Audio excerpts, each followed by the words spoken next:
In this video, we will review the new option to place barriers on wing walls in OpenBridge Modeler.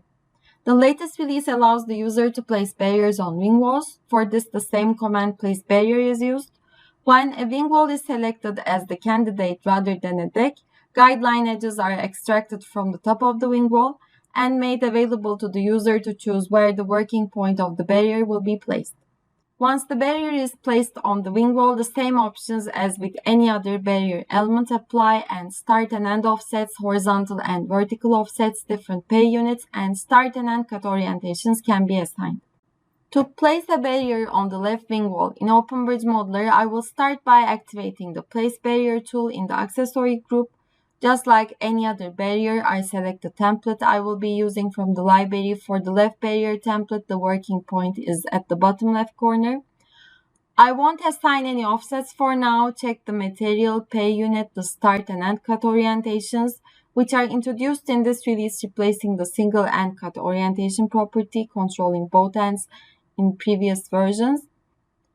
I will change the name of the element and select the left wing wall as the candidate for the barrier with a left click, then right click to end the selection and left click to continue. And the path selection dialog will pop up with the select guideline from list option.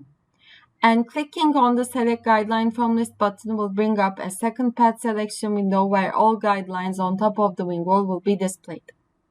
So these are the 4 guidelines extracted from the top of the barrier, and they have some default naming: guideline face 0, 0, 0, 1, 0, 2, and 0, 3.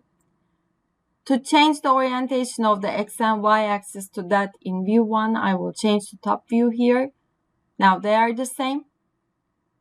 So I want the working point of the left barrier to follow the outer edge of the left wing wall, that is guideline face 0, 1 in the path selection window. I highlight it in the list on the left, hit OK, and the barrier will be placed. I can repeat the same for the right wing wall. Again, I activate the Place Barrier tool, choose a right barrier template with the working point at its bottom right corner, key in the name. I will keep everything else the same.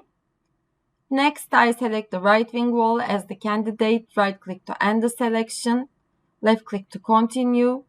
Choose the select guideline from list option. In the path selection window, I will change the top view, and again for the right wing wall, I want the barrier working point to follow the outer edge, which is guideline face 0, 1. So I pick it in the list, hit OK in both windows, and place a barrier on the right wing wall. I will zoom out here to see both wing walls in cross-section view. As with the other barriers, properties of the wing wall barriers can be modified after placement. I can assign start and end station offsets in the longitudinal direction, move the barrier transversely by defining a transverse offset, or change the barrier template, and the model will be updated accordingly. If the barriers on the deck and wing walls share the same template, in the quantities report, their total will be reported on the same row. But if the wing wall barrier uses a different template, then its quantity will be reported on a separate row in the miscellaneous quantities table.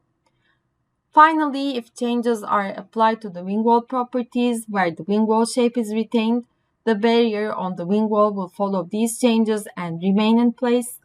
As an example, for the right wing wall, if I change the parallel to alignment property to false and assign a skew angle of 45 degrees, the barrier on top will follow the wing wall and rotate with it.